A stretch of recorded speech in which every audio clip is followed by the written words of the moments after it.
గంగమ్మ కృష్ణమ్మకు చెప్పమ్మ కష్టం కలిగించొద్దని, యమునకు చెప్పమ్మ సాయమునకు వెనకాడొద్దని,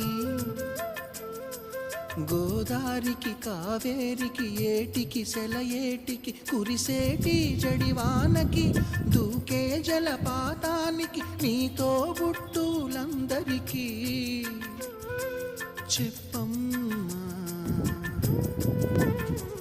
మా గంగమ్మ. జీవనదివిగా ఒక మోక్షనిధివిగా పండ్లు పూలు పసుపులా పారాణి రాణిగా